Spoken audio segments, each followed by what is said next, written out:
मित्रांनो, आज आपण जाणार आहोत मुंबईजवळ एलिफंटा केव्ज पाहण्यासाठी. एलिफंटा केव्ज ह्या घारीपुरी बेटावर आहेत. मुंबईपासून काही अंतरावर हे ठिकाण असून अतिशय सुंदर अशा केव्ज म्हणजे लेणी या ठिकाणी आपल्याला पाहायला मिळतील. एलिफंटा केव्ज पाहण्यासाठी जायचं असेल तर आपल्याला CSMT रेल्वे स्थानकापासून गेटवे ऑफ इंडियाकडे जावं लागणार आहे आणि गेटवे ऑफ इंडियावरून आपल्याला फेरी बोट करून समुद्रमार्गे आपल्याला घारीपुरी या बेटावर आणि त्यानंतर घारीपुरी बेटावरील एलिफंटा केव्जमध्ये आपल्याला जाता येईल. एलिफंटा केव्जला जाण्यासाठी आपल्याला गेटवे ऑफ इंडियापासून ते एलिफंटा बेटापर्यंतचा प्रवास साधारणतः 1 ते सव्वा तासाचा प्रवास आहे आणि हा पूर्ण प्रवास आपल्याला जलमार्गाने करावा लागतो. या प्रवासामध्ये आपल्याला मोठमोठी जहाजे आणि सागरी मार्गाचा चांगला अनुभव येतो. या ठिकाणचं वातावरणही आपल्याला पाहायला मिळतं.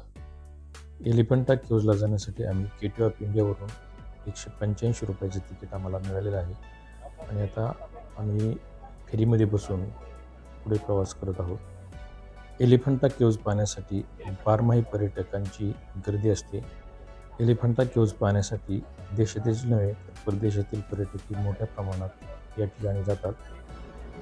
आपण बोटीमधून प्रवास करत असताना आपल्याला अनेक लहान मोठी जहाजं समुद्रामध्ये थोड्या अंतरावर आत गेल्यानंतर दिसायला लागतील आणि अशी काही अजस्त्र जहाजं आहेत त्यामुळे आपण चक्रावून जातो. ही जहाजं आपल्याला या प्रवासामध्ये मोठ्या प्रमाणात दिसतात.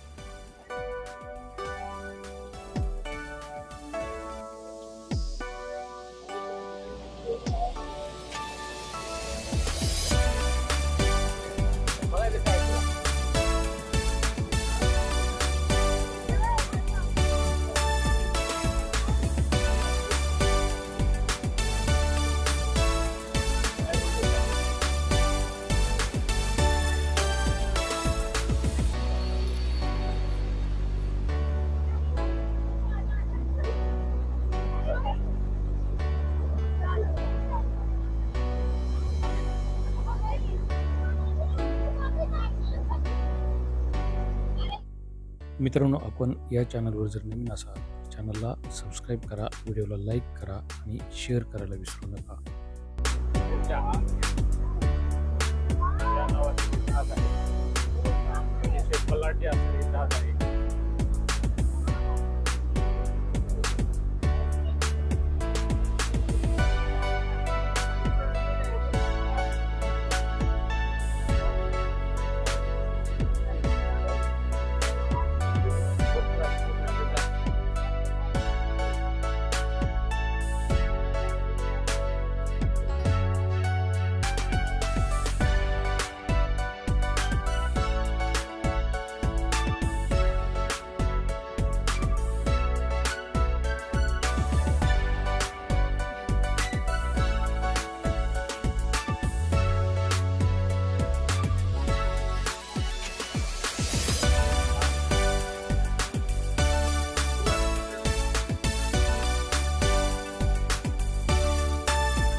बघा किती जबरदस्त असं निघून आहे.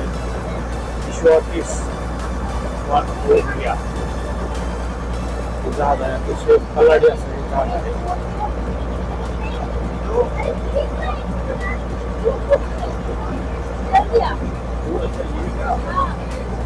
अतिशय फलाडी असं हे जहाज आपल्याला बघू शकता आपण या ठिकाणी.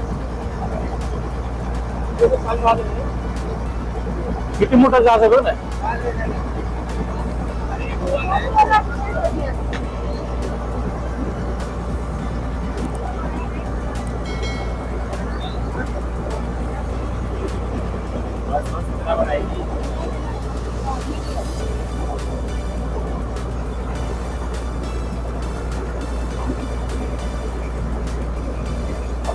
अतिशय फलाटी असं हे जहाज आहे.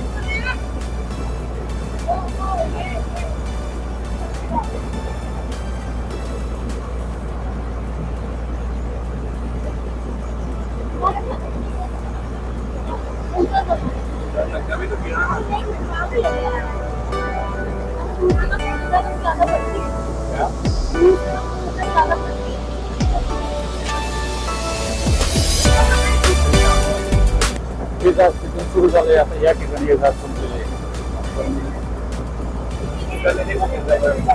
फोन करून दाखवतोय घाटाचं नाव.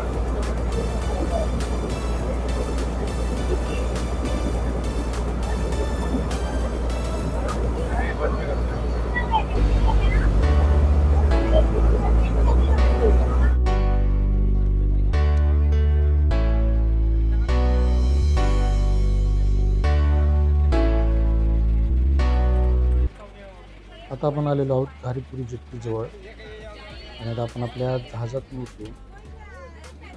या जेट्टीवरून आपण पुढं घारीपुरी बेटाकडं प्रवास करणार आहोत. या जेट्टीपासून घारीपुरी बेटाच्या मुख्य प्रवेशद्वाराजवळ जाण्यासाठी आपल्याला या ठिकाणी टॉय ट्रेन पण मिळेल. या टॉय ट्रेनचा तिकीट काढून आपण डायरेक्ट घारीपुरी बेटाजवळ मुख्य प्रवेशद्वाराजवळ पण आपण जाऊ शकतो.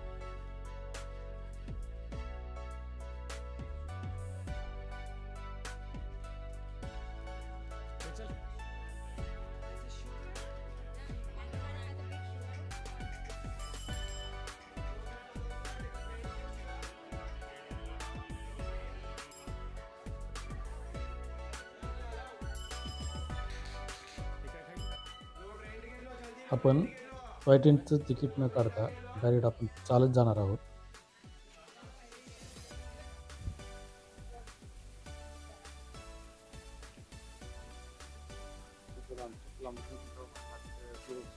मग hello ma'am, where are you from? Ukraine. या मॅडम एकट्याच युक्रेनवरून भारतामध्ये फिरायला आलेल्या आहेत. ही आहे या ठिकाणची टॉय ट्रेन. या टॉय ट्रेननं आपण डायरेक्ट घारीपुरी बेटाच्या मुख्य प्रवेशद्वाराजवळ जाऊ शकतो.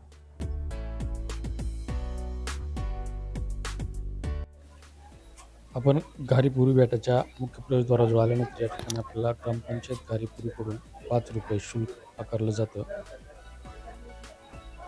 मेन गेटमधून पुढे गेल्यानंतर आपल्याला या ठिकाणी रस्त्याच्या दोन्ही बाजूला हस्तकलेची वेगवेगळी दुकानं पाहायला मिळतील, छोटे छोटे हॉटेल पाहायला मिळतील. त्याचबरोबर या ठिकाणी आपल्याला वेगवेगळ्या वस्तू आणि नक्षीकाम केलेले कपडेही पाहायला मिळतील. रस्त्याच्या दोन्ही बाजूला अशा विविध वेगवेगळ्या स्टॉलची आपल्याला दुकाने या ठिकाणी आवर्जून बघायला मिळतील. एलिफंटा केव्हच्या मुख्य प्रवेशद्वाराजवळ पोहोचण्यासाठी आपल्याला 120 पायऱ्या चढून वर जावं लागेल. एलिफंटा केव्हजला 1987 साली वर्ल्ड हेरिटेज साईट म्हणून घोषित करण्यात आलं. त्याचा हा बोर्ड आहे. अजून तुला तिकीट आहे का?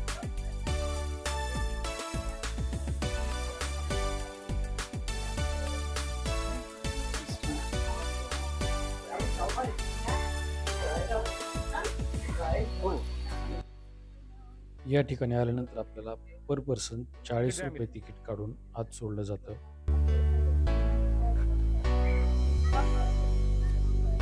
किती वेळ लागतो? आता आपण आलेलो आहोत केव नंबर 1 कडं, म्हणजे लेन नंबर 1 असंही आपण याला म्हणतो.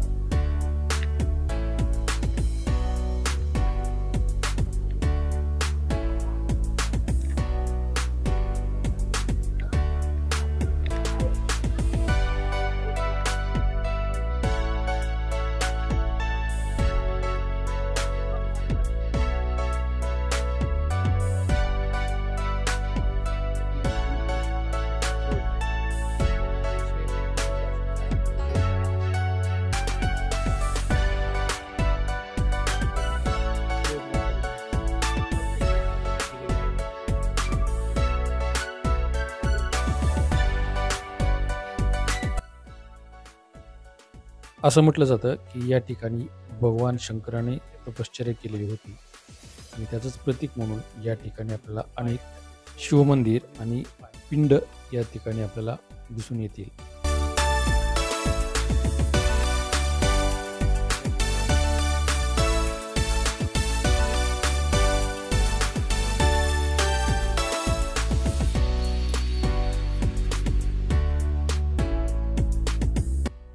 या ठिकाणी आपल्याला भगवान शंकराच्या वेगवेगळ्या मूर्ती दिसून येतील.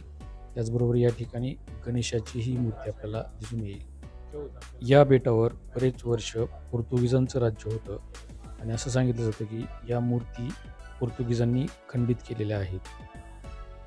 या ठिकाणी आपल्याला भगवान शंकराच्या वेगवेगळ्या रूपातील मूर्ती पाहायला मिळतील. या ठिकाणी ही 3 तोंडाची मूर्ती जी आहे ती भगवान शंकराची मूर्ती आहे. त्याचबरोबर या ठिकाणी शिव आणि पार्वतीची मूर्ती पाहायला मिळेल. तसंच या ठिकाणी आपल्याला एक भलं मोठं शिवलिंग या ठिकाणी स्थापित केलेलं दिसून येईल. या सर्व मूर्ती आणि या गुहेची निर्मिती राष्ट्रकुल राजाच्या काळातील असल्याचं म्हटलं जातं.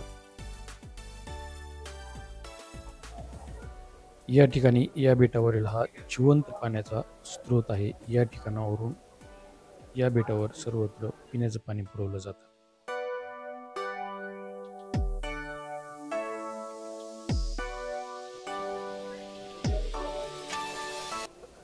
या ठिकाणी भगवान शंकराची नटराजाच्या रूपातील मूर्ती या ठिकाणी कोरलेली आहे.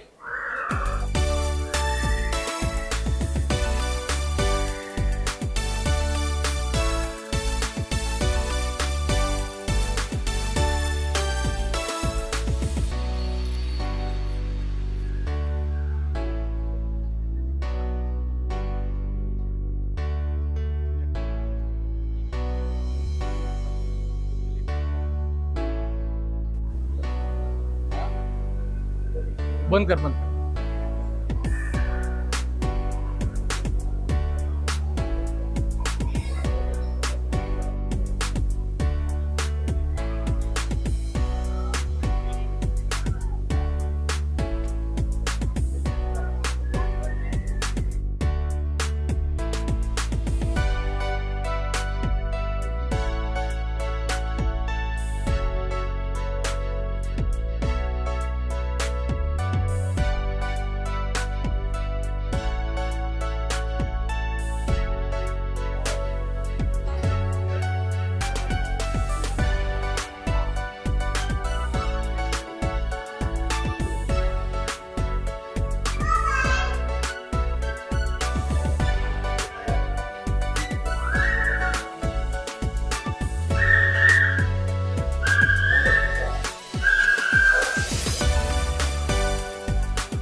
मुख्य केव बघून आपलं झालेलं आहे. आता आपण चाललेलो आहोत दुसऱ्या केव्जकडे.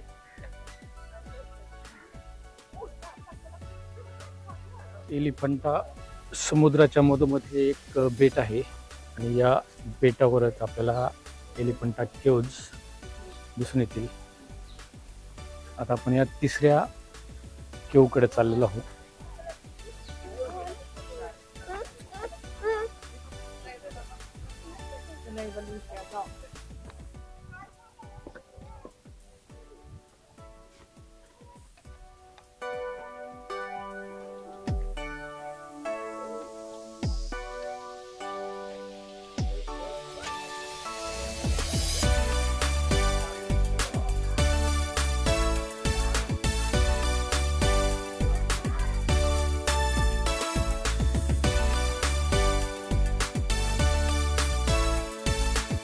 या ठिकाणी आपल्याला पाणी पिण्याची सोय केलेली दिसून येईल. या ठिकाणी ज्यावेळेस बाहेरून पर्यटक येत होते किंवा वेगवेगळ्या उद्योगधंद्यासाठी लोक पर्यटन करत असेल किंवा या ठिकाणाहून दुसऱ्या ठिकाणी जात असेल त्यावेळेस लोकांना राहण्याची सोय आणि पाण्याची व्यवस्था या ठिकाणी करण्यात आलेली आहे.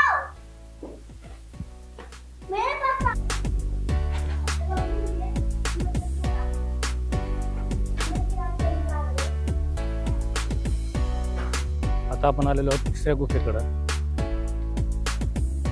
या ठिकाणी ही तिसरी गुफा आहे. अतिशय सुंदर अशी ही केव आहे.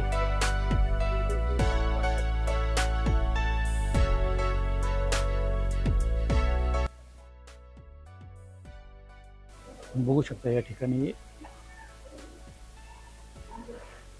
खांबामध्ये कोरलेली ही गुफा आहे. अतिशय मोठमोठे खांब या ठिकाणी आपल्याला दिसून येतील.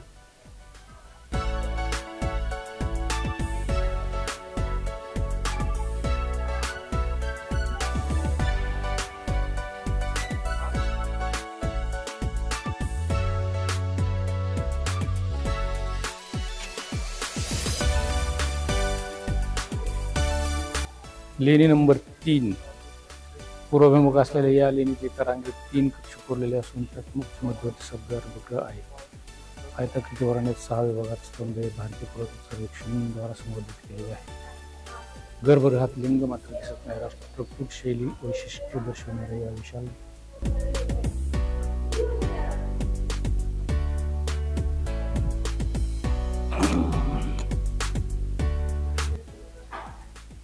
ही एक गुफा आहे, पण या गुफेमध्ये सांगितल्याप्रमाणे कुठल्याही प्रकारचं शिवलिंग दिसत नाही. केवळ ही मोकळी गुफा आहे. आपण बघू शकता या गुहेमध्ये कुठल्याही प्रकारची नक्षीकाम डिझाईन किंवा कुठल्याही प्रकारची या ठिकाणी आपल्याला कलाकुसर दिसत नाही. फक्त या ठिकाणी एक रूम असल्यासारखी गुफा आहे.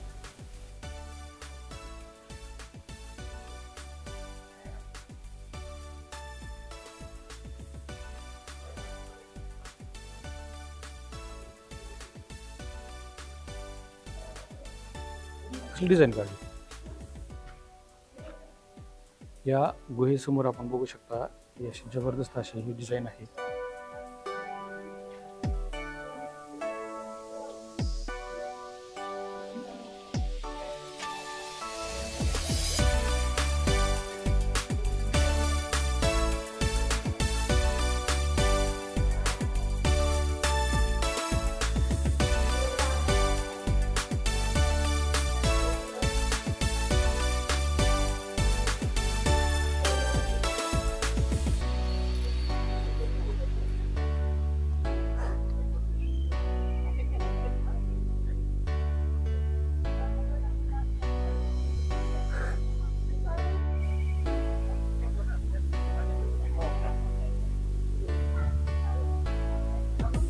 पलीकडच्या बाजूला डॅम आहे.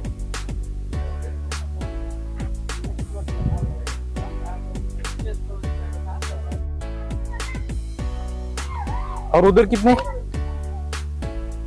और है 4 वीडियो नहीं इधर नहीं अंदर 4 है का म्हणते की व्हिडिओ नाही बनाइएगा. या ठिकाणच्या प्रत्येक केव्जमध्ये किंवा लेणीमध्ये आपल्याला शिवलिंग आढळून येईल किंवा अशा प्रकारची रचना या ठिकाणी आपल्याला आवर्जून दिसेल. त्यामुळे या ठिकाणी हिंदू संस्कृतीचा मोठ्या प्रमाणात प्रभाव असल्याचा या आपल्या गुफेवर आपल्याला दिसून येईल. ही आहे लेणी नंबर 4 म्हणजे केव नंबर 4 गुफा नंबर 4. पूर्व अशा लेणीची रचना समोरील बाजू 4 कक्ष डावीकडे 1 कक्ष आणि त्या समोरील सामायिक वरांडा अशी दिसते. लेण्यासमोरील छज्जा पडून गेलेला आहे.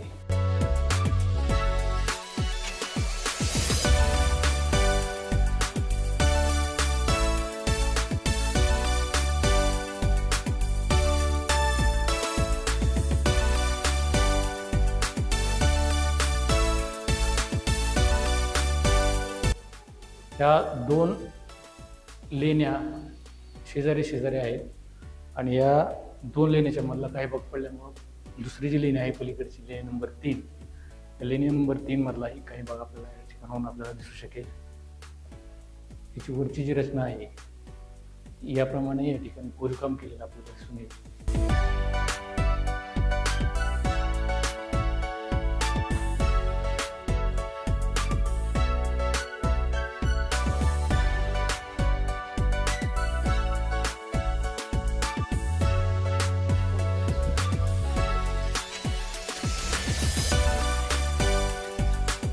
आता आपण चाललेलो आहोत शेवटच्या लेणीकडे.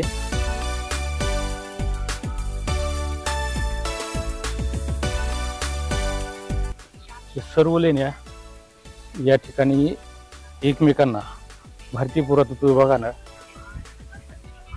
या अशा प्रकारच्या दगडी रस्त्यानं जोडलेले आहेत.